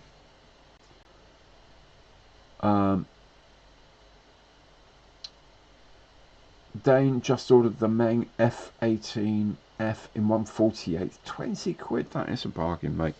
That is an absolute bargain. Amazing. 148th Hornet for that. It's stupid. Andy, how about a biggest tank build? You've ordered a 135th T35. Yeah, you're going to need bigger shelves, that's for sure.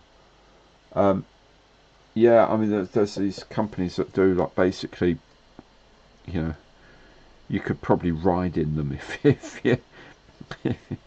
I saw one the other day, some metal kit of something, and it turns into something enormous, absolutely enormous thing. That's about 1/8 or 1/4 or something, but stuff like that. It's like thousands of pounds. Alistair's just received the Fierce Battle American Civil War set. Very good. Yeah. Nick, yes. Hope to be there for Saturday and Sunday. I hope so too, mate. I will definitely be there Saturday and Sunday. So yeah, let's all meet up if we can. I will think about it. Also remember, it's normally kind of around Remembrance Weekend, so 11 o'clock is not a good time to meet. But let's go for. Let's think about it anyway. Let's think about it later.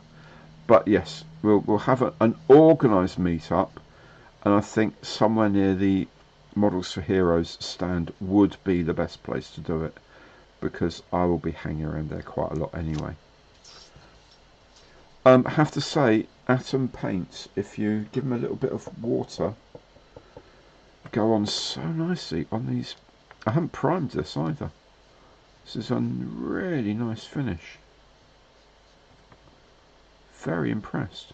Very, very impressed. I love Atom paints. They're doing really well. Excuse me.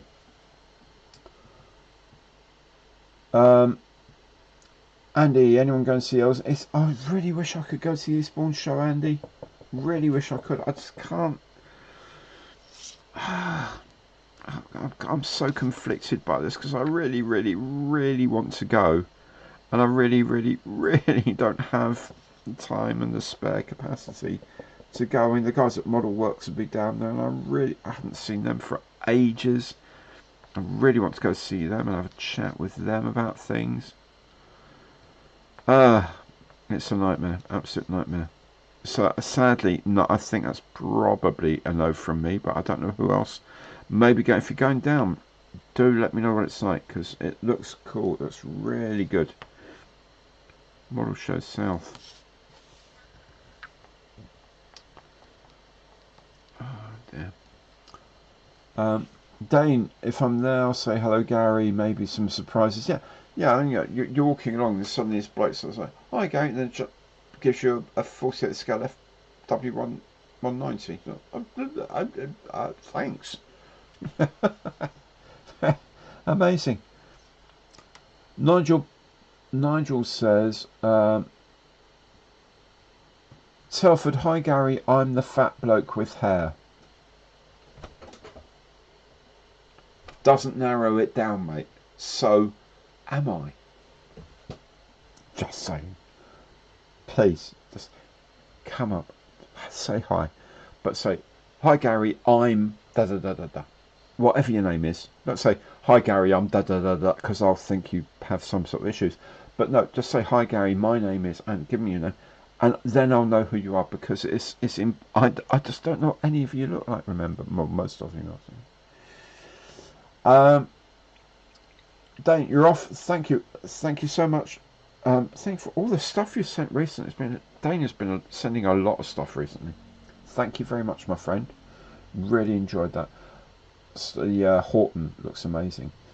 Simon, Alyssa passed the 17,000 subscriber. Yes, I have. 17,100 and something.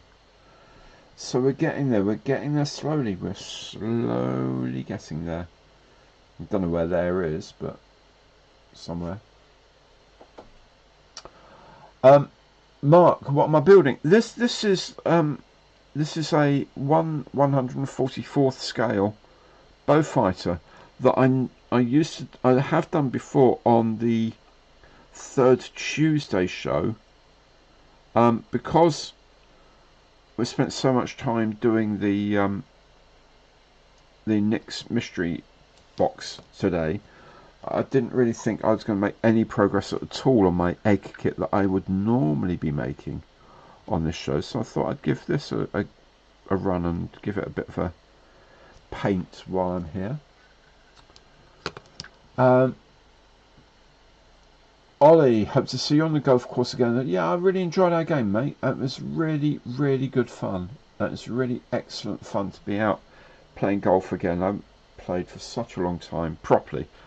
I've played a few games with a neighbour on a 9-hole course, but it's the first 18 holes that I'd done for a while, and I just so enjoyed it. It's just so it's so nice just to worry about. I don't worry about playing golf because I'm rubbish. So I just play, and it's one of these things that you can just chat about the golf and chat about other things, and everything just sort of flows out of you, and it's good exercise. And I really enjoyed it. I played a few good shots, not many, but a few, and it was really good fun. Nat says you've been asked to play in local brass band for Remembrance Sunday at Telford. Well, good for you, Nat. That is excellent. Absolutely excellent. Well done, you. That's brilliant. Brilliant. Name badges might be an idea. Well, nah, just come on and say who you are, mate. It's absolutely, that's all you need to do. Yeah, da da da da. Oh, yeah. Julian says, I've reached the age when the description younger than me doesn't narrow it down enough. Dude, I'm 62. I know what you mean. I really, really know what you mean. Really, really know. Stuart sent me an email. Excellent. Thank you. I will check that in a little minute and then put you through to Nick and you can do what you need to do. Mark says the bow is lovely, mate. Do you know what? It's a lovely kit. It's a really lovely kit. It's this one here, the Mark 1 models dual set of the Gladiator and the Bowfighter, and they are lovely. The plastic is amazing, the moulding is amazing. It's a really lovely little thing, and you know you because you know the big things like the undercarriage are so delicate, you kind of think that's actually really nicely done. But you know, and this atom paint, as I say, just really levels really nicely. So that's really cool. Now ask how do I do so many kits at once? It's a thing where if you're doing stuff for YouTube, you know you have to produce quite a lot of content. Well, you do if you want to make something of a channel, like I want to make something of this channel. So, if for example you've got the Liberator and you've glued the wings together and you've filmed all of that, you need to do something else in the meantime. I want those to set overnight, so I'll put that to one side, then something else will come up and I'll do that. Spoiler alert, if you don't want to know what I've been working on my bench, look away now. Okay, so this for example is the P38 cockpit, the 148th P38 cockpit and the radio set. Now I did these, sprayed them because I was doing something else. I was doing the Spitfire, not the Spitfire, the P51. You know, I did the basic P51 starter set, and I'm doing another one which is jazzed up a bit. So I got some Kinter Studio stuff for the inside. I sprayed it up with interior green. While I was doing interior green, I thought, hang on, I can do this. And then, so that's on its way. So that's going. I've got the Spitfire stuff. I keep saying Spitfire. It's a P51, for goodness sake. Where is it? That's around somewhere. I've got the P51 going. I've got the Matchbox Chinook. It's all about, because things take time to set properly. You know, the contactor takes time to set properly, and it's measured in hours. So if I do so much and I can't do any more on that kit, I put it aside. I need to do something. Now either it's going to be going next door into the office and editing stuff, or it's going to be doing more stuff. So that's the way it is. And it also just gives me it gives me, because then I'm not stuck with one thing. I'm getting the variety, and that's what I do. That's what I do. Medway Stuart older than me. Well, not. There we go. I've got a feeling the Good Walk Sport might have been someone like don't know if it's Oscar Wilde. Don't know if he knew he really cared about golf. I don't know, Mark Twain or something like that. I don't know. Look it up on Wikipedia, I guess. Oh, Crazy Locha, dude, how are you, my friend? Oh, excellent to see. Thank you for gifting some memberships. Excellent. That is really kind of you, my friend. Really kind of you. So, those of you who've just got memberships, remember the one big thing about having a channel membership, other than your long-term supporting the channel, is that you get the supporter special on Saturdays, which is generally around about half an hour video where I just chatter about this and that, and what I'm up to, what my plans are. Every now and again, I'm not quite sure, decided about something, and I'll ask my subscribers, my supporters, because you guys are putting something into the channel. So look out for that. You five who have just been gifted a membership by the wonderful Crazy Locha. Thanks so much, dude, and thanks for your chats recently. I've got some things have come to mind, and I'm going ahead with them, but I'll email you. We'll chat. Obviously, you're really busy, but I really do appreciate it. But you stay very safe on those roads, mate. I know you're driving an awful lot at the moment, and the holiday roads are probably quite crazy. So do please take care. It's really kind of you to drop in there, man. Really good of you to donate some memberships. Really much appreciated. Nick says West Yorkshire is the centre of the world. West Yorkshire. Yorkshire. Yeah. Okay, mate. Bye bye. You can't tell a Yorkshireman Yorkshire isn't the centre of the world. He just won't believe you. Just think you're stupid. Rob,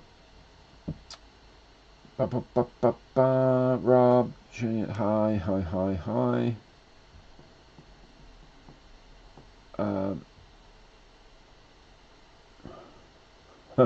Rob, I thought the Omphallon was in Greece, not West Yorkshire. I stand corrected. Nice classical reference there.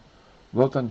And Andy has done the same thing. Another 5 members donated. Andy, thank you so very, very much, man. That is really, really kind of you. Andy Wilson. My goodness. Thank you, mate. Much appreciated. So, another 5 of you will be getting... Look out for it. I think the system emails you. But if it doesn't, Saturdays, around about lunchtime, check out the community pages on my site. If you haven't gotten a notification, I'm pretty sure you get a notification. But check it out on the community page of my site, and the members only content will be there. Okay. But Andy, that's really good of you, mate. Thank you so much. Ollie, Mark Twain. Now, Ollie is a golfer. He probably has heard this one. It's kind of the thing Mark Twain would say, a good walk spoiled, That's really cool. Yeah. Amazing. So, those of you who joined in later, who missed the excitement earlier on, Stuart has won a Nick's Mystery Prize of his own by correctly saying that this XP79 was Nick's Oh, Julian has done the same thing. Julian, thank you so very much, mate. That's really kind of you to gift some memberships like that. Thank you so very, very much. Thank you. I'm really touched by it. Honestly, that means a lot to me, mate. And your carriage just arrived, and your last thing was to gift a load of memberships. Thank you so much, Julian. Honestly, thank you so much, mate. I really do appreciate that. You take very, very good care. Andy says you get a YouTube notification and an email. There you go. So Saturdays, as soon as I can. These days I'm trying to record it on Friday, and then edit it on Friday night. So it goes up on Saturdays, and I've got Saturday to do all sorts of other things. And then also prep for Monday Matters, which I record through Sunday. So there we go. But that's amazing. Thank you all so very, very much for doing that. Yeah, XP79 Flying Ram, this strange damn thing, and I will be building it in the alternate scheme. I just, there's something about this scheme of the yellow underside. I have got some Circle P decals for this, because it would have a prototype decal. Wouldn't just have a serial number, it would have a prototype decal. But I've got a sheet of those, so I can put it on there, and that's going to make a lovely what if flying wing alongside the two Hortons that I've got to build as well. That's it's going to be flying wing-tastic at the club next month. Let me tell you. Let me tell you. So good night, Julian. Thank you so much.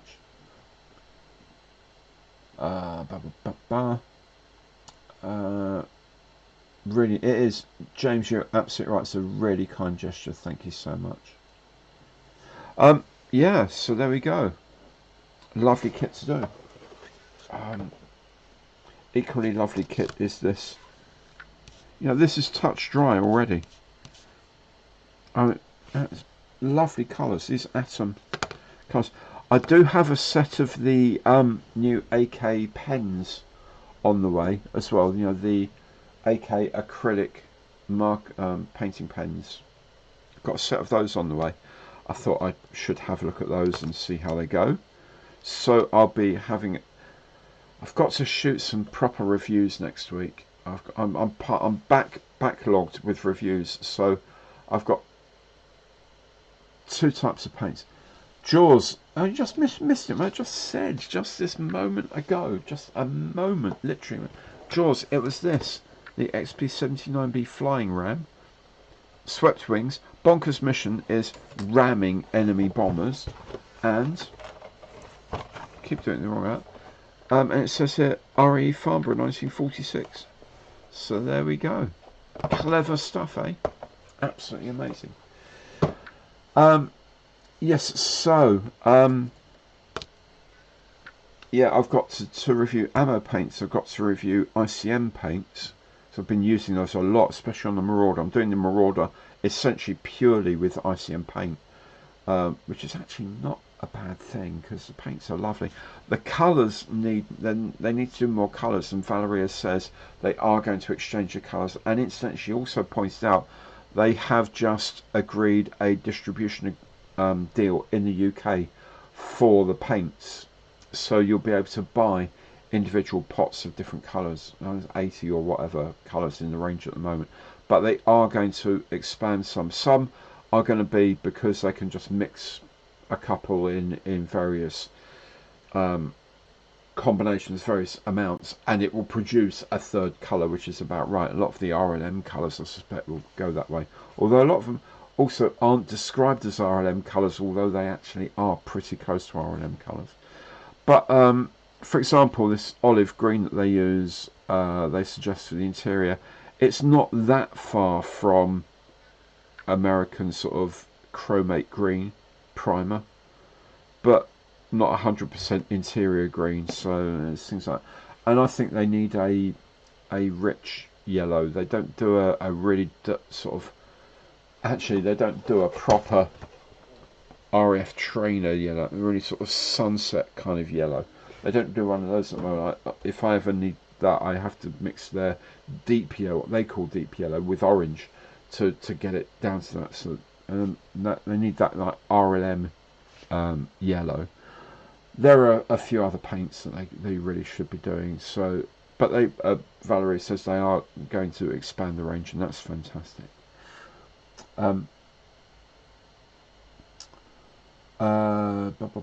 Andy, I used the magic words "what if" so I could paint a tank UN white. You can do it. Do you know what? You can absolutely paint anything, whatever colour you like, because it's your kit. You do what you like, mate. And if it looks good and you're happy with it, then well done you. That's all you. That's all I care about. Is am I happy with that? Yeah. Well, yeah. Good stuff. I love it. Yeah, UN white. Why on earth not? You can do some properly cool weathering on UN white as well, and chipping and stuff like that. You can really. It's a proper blank canvas. It's absolutely superb. Uh, and that it's been a fantastic night. It has, Nat, and you know it's all thanks to you guys as well. I just sit here and talk nonsense for 2 hours, drink a bit of beer occasionally, and if I'm really lucky, I'll do something to one of my kids. But you guys feedback a lot of good comments, a lot of good questions, a lot of good banter, and I really enjoy it. The time just whizzes past for me. You know, people say, oh, you know, you got to do a 2 hour this, you know, 2 hours of that. I promise you, these 2 hours just fly, properly fly. I love it. Um, Ian, not such good shift. I'm sorry to hear that, mate. Really sorry to hear that. But now you'll get the Saturday supporter special, and that'll be quite cool. Jaws decided to get the Airfix 148 Chipmunk, yes, and the Hele 148 Fuga Magister, excellent. Yeah, superb. That chippy kit is lovely. Do remember, if you're building a Chipmunk, to take the alignment pegs off and do your own alignment on the wings, because otherwise it will bend. But that's the big thing, I would say. Nick, Outlaw Paint Trainer Yellow is really awesome. Superb. I may well actually get in touch and grab some of that, because yes, they do cut the pigment density in Outlaw Paint is phenomenal. It's a lacquer, so you do need to have a booth or have really good ventilation. Face mask is a good idea, but other than that,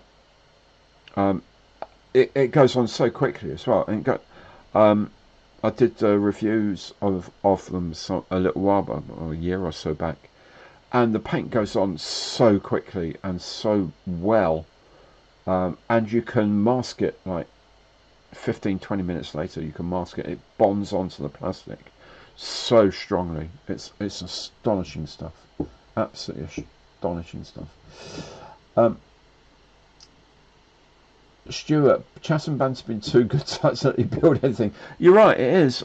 Well, because a large part of it was devoted to Nick's mystery box, there wasn't much time left, so I thought I'll have a quick bash at doing a bit of this while I'm at it. So, notably, I used to be quite famous, or probably am still quite famous, infamous, for not being able to finish anything I start on my channel. And I had actually got a couple of things built within the 2 hours recently. The Heinkel 177 and then the Airfix Sherman, the new 1/35th scale Sherman quick build. So I was terrified my reputation for not being able to build anything within 2 hours was going to go, and it's been resurrected now, and I'm so glad it has. Yeah. Who needs to build stuff that quickly anyway?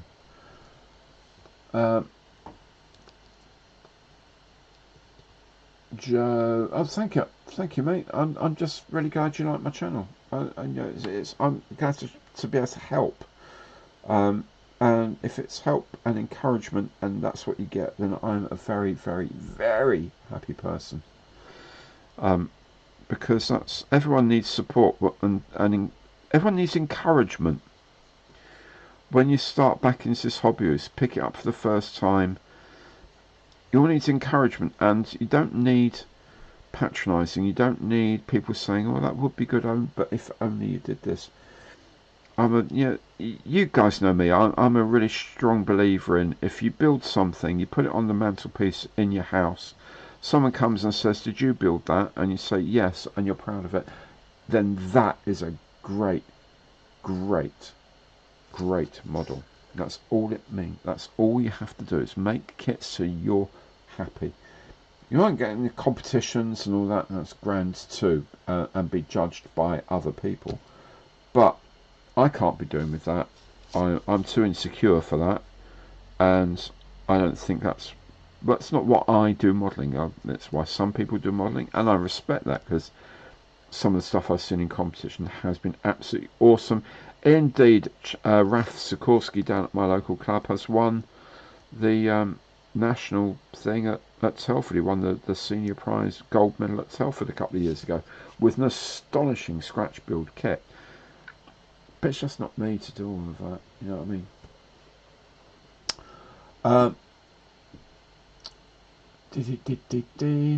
Let's go.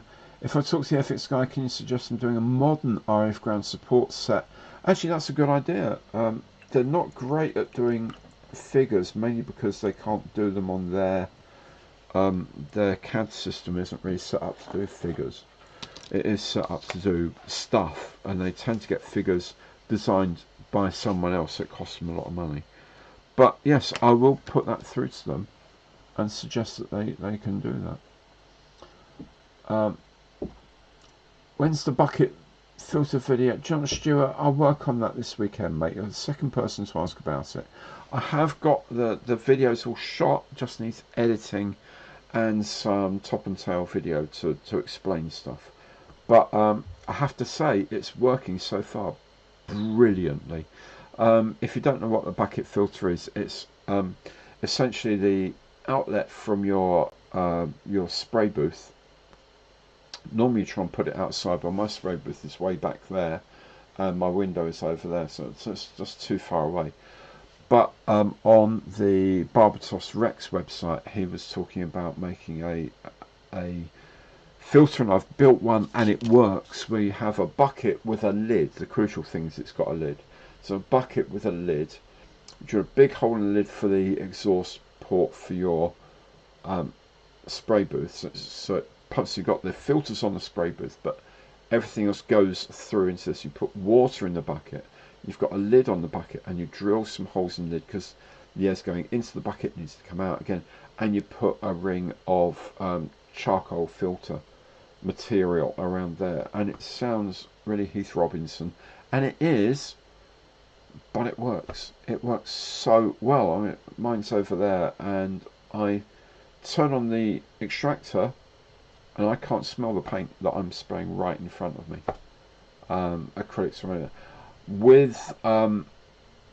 With lacquers, I would put a mask on anyway, just to be 100% certain I'm not breathing in anything else. But I can't smell any solvents or anything. Well, it's real. So I will try and do that this weekend if I can. There's so much to do. But yes, I will absolutely try and do it. Rob, good night, mate. You stay safe as well, and happy modelling. Andy, in 2 hours I've just glued together 4 parts of an engine frame for a Spitfire. More than I've done, mate. I've painted the bottom of one kit that I'd already made, so well done you. Actually, well done you. The ICM Soviet Mark 9, oh nice. Stuart's got the 124th scale waiting to be started. So if that's a new one, it is such a lovely kit. It's so nice.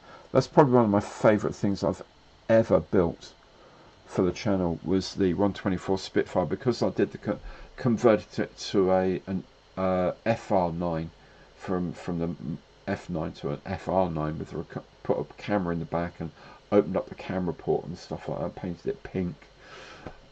That was one of my favourite builds I've ever made. I really love doing that, and I'm so tempted to do another one. I really am. If I can get a 124 Spit, I will probably do another one. Now, what editing software do I use? I use what's it called? It is called Filmora, Wondershare Filmora.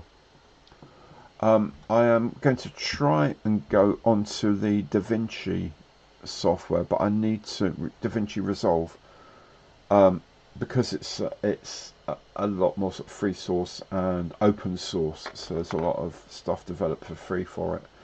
But you know, I started off using iMovie on the Mac, and that at the beginning was great. It worked. There was just things that I wanted to do with titling and transitions and effects and stuff like that that I couldn't actually do with iMovie, and there's a few other bits that I couldn't do in iMovie that bothered me, but it worked very, very well for me for a very long time. So then I went to Filmora. As I say, I want to do DaVinci Resolve because it's that next step up. It's more a bit more like Adobe Premiere in its abilities. But then you know what? I don't use 90% of the stuff that's in there. Like I use Affinity, the Affinity group stuff. What's this one? Affinity Photo for my photo editing instead of Photoshop because I got it for like $10 or $20 or something years ago, and they still support it rather than paying a lot of money for Photoshop every year, because Photoshop does astonishing things, but 90% of what it does I never ever never use. So there's not much point. So I've got this Affinity stuff. It does really, really well. But that's just the way it is. Pico, no, oh Mark, 1968 Concorde, yeah, Pico kits, that'd be cool. Cool idea actually. I remember them well.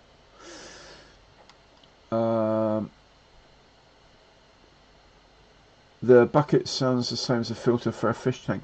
It's very similar. Just remember, you've got air, so the air outlet doesn't go into the water. It just sort of sits just above the water, but it sort of blasts air at the water, and then you can just change the water every like 1 or 2 weeks, depending on how much you use it. Just dispose of it safely and carefully.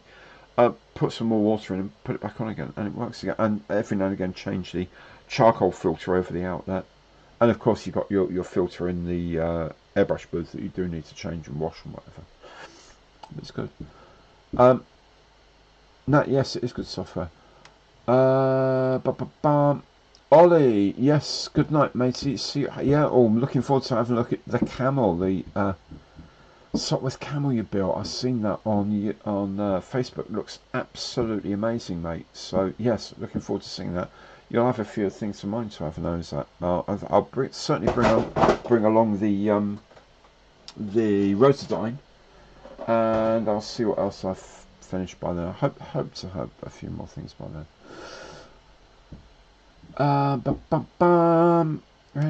Most consumer video software has a load of transitions. Yes, exactly. I use fades and dissolves. And the only time I do anything else is when I'm doing something like Mystic Mug or something like that. When I want to play around and do something stupid, have some fun. The vast majority of what I do are dissolves and fades. Almost everything's dissolves and fades, basically. And, they've got all these wipes and things, and it's not me, just not me. I'm too old for that. I'm just too old for that. I learned film editing when it was actually film, so we didn't have fades and dissolves. We had a bit of sticky tape and a razor and a clamp, and and stuck it together. That was editing in those days. Oh, just the 5 hours of elections. I hope you've all voted, or at least attended a polling station tonight and made your view known. Even if you spoil your vote, because you have to count spoiled votes. If you don't turn up, they just assume you don't. They're not going to care about what you think, because you obviously don't care about what they do. So that's the theory. I passionately believe you should always turn up to the polling station, or do your postal vote or proxy vote, whatever way you do, vote. But how you vote is entirely up to you, and if it includes spoiling your vote, that's grand, because that gets counted. So we had this discussion on the 3-bidded veterans group build. I was chucking these things in and saying, you should do this, you should do this, you should do this, and that says Gary for PM. Yeah, I say vote for Gary's stuff. I'm a very, very, very passionate believer in that. Elections are there. Democracy revolves around people voting and letting their voice known. Letting your voice known is not sitting at home. For letting your voice known is turning up, even if it's spoiling the paper. Because if you see any of the election announcements later, they actually have to count how many votes are spoiled. And if I would love it if it just one time enough people turned up that weren't happy with the choices on offer and voted for essentially none of the above by spoiling it. It would cheer my heart enormously. It would do more for democracy, in my humble opinion, than anything else if spoiled votes were the largest vote in some constituency somewhere. That, you know, it's like 10,000 votes for so and so from the yada yada party, and 9,500 votes of blah blah blah from blah party, and 12,000 votes were spoiled. Therefore, spoiled votes have won. I would love that. Love that beyond measure. To me, they should have, every ballot should have none of the above as an option. But that's just me. That's my 2 cents. I'm sorry that I get really passionate about the fact people should go and make their feelings known in a democracy, and secondly, that you should, if you don't like what you're presented with, you should be able to say, I don't want any of these, and that should be a thing. Just me. Sorry to rant, but it's a passion of mine, an absolute passion of mine. Back to model making. Yeah, oh, Nick says need a Maggie. Do you know what? Years ago, I was in France, and the one thing they did, it was when, I can't remember who was Mitterrand. It was when Mitterrand was president. Thatcher was PM here, and they admired Margaret Thatcher not because they agreed with her opinions, but because she was certain in her opinion. They called Mitterrand the snake because his opinions were one day this side, one day that side, wandered around. And so with Margaret Thatcher, it's about, baff, that's my opinion. You either agree with it or you don't agree with it, but that's what I'm doing, and that's what they needed. And I will agree, you'd need a figure who actually knows what they are doing and knows how to achieve it and has that drive to make it happen, rather than the I don't want to make this a political thing, it shouldn't be, but to my mind, I'm ashamed at the level of political ability that we have to choose from in this country, and it's the same in America at the moment. I think we should be able to do better than this. We should be able to field better candidates than these, and maybe eventually we will be able to. I don't know. That's just me. Simon, we're gonna have another rummage through the Matchbox Challenge dash. Oh my goodness! I honestly, I'm really working hard on the Walker. Is going to spray for its first paint, and the number 4 is kind of started. Number 5, I'm desperate to start. Number 6, I got the other day, which is beautiful. I love it so much, and I've got paints for it as well, which is so exciting. So it's grand. Yes, Count Binface, amazing. I think he stood for mayoral election as well.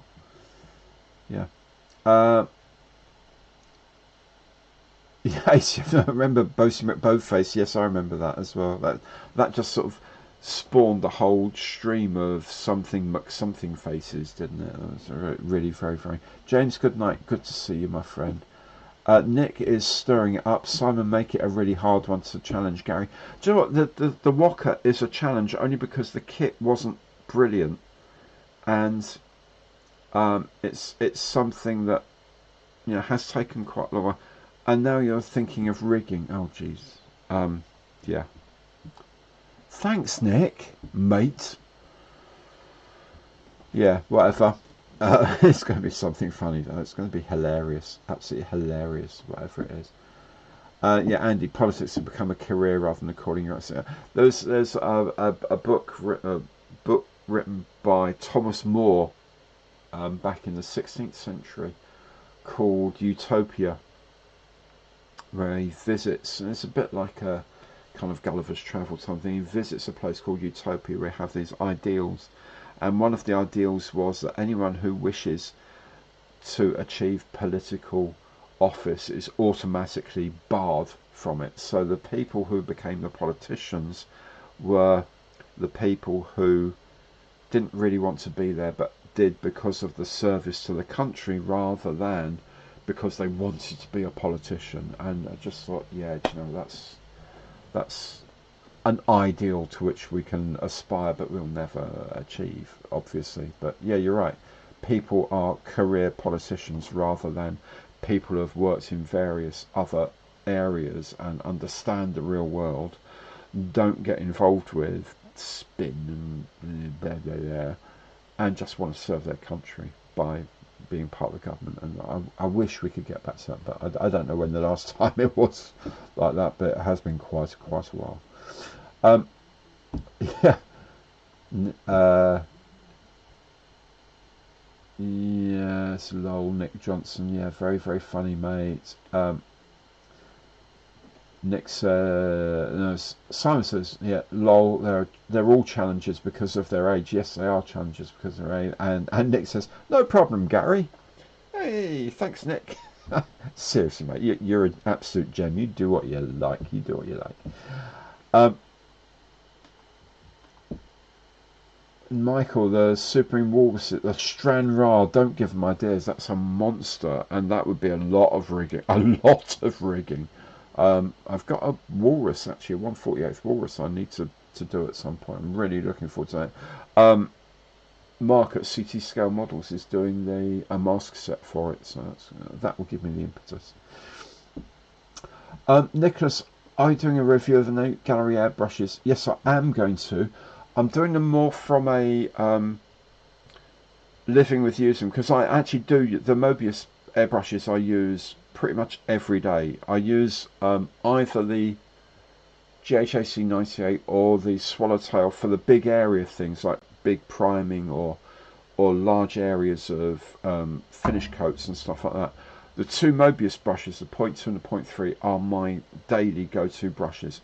So what I'm going to do is a review of them as in like living with using them, rather than this is it out of the shiny box, click it on, do a review, da da da. I've done that, how the spray patterns work, but I also want to know how they go on for a long time, because they're quite an investment, and a lot of things are great when they come out of a box, but then 3-4 months later they can be a bit maybe loosened up a bit, and they're not so good. I have to say that the Mobius brushes have been superb. So yes, I am doing a video about that. There's also with the GHAC 98, the Ace Level 98 brush, there's a couple of new options. There's one where you can change the trigger button. It's round on the 98, and they've got a square one like on the Mobius as an option, and they've also got an air cap at the front end that's got holes in it, so it sort of gives you a finer spray. I've got to review both of those as well. I'll have a crack at those. So yes, I will be. Maybe next week I'll concentrate, and maybe I won't do a kit of the week as such next week. I'll maybe concentrate more on getting some of these paint and airbrush reviews done, because I should do, because I've got so many to do. And as I say, I've got the AK pens on their way. So in fact, I think they're on their way now. So yes, I will do.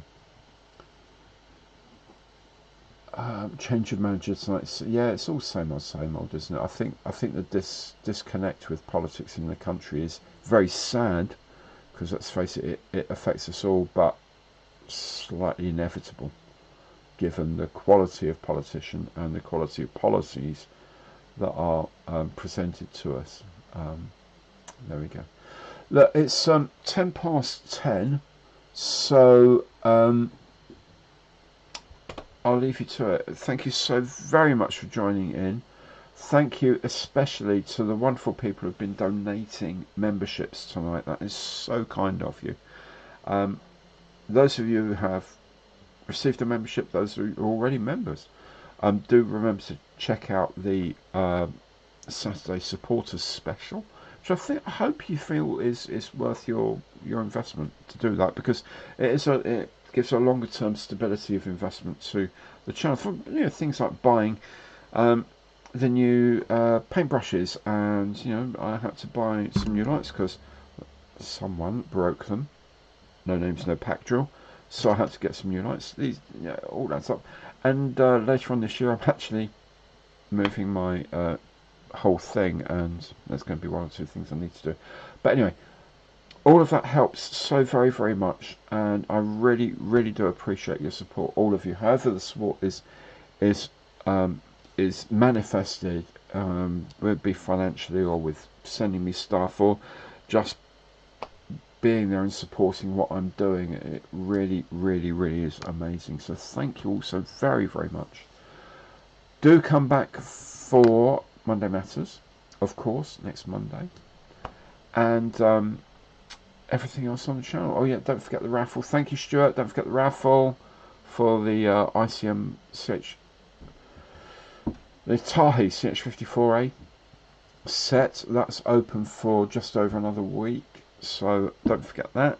And come back for more stuff. As it happens, I'll try and put up a few more videos, the Horton videos I need to put up very, very soon, over the next few days. Thank you so much for joining me. Thank you so very, very much for supporting the channel. And I will see you very, very soon, I hope. Take very good care. Take good care of yourselves, but more importantly, take more care of the ones you love. And I will see you soon. Good night.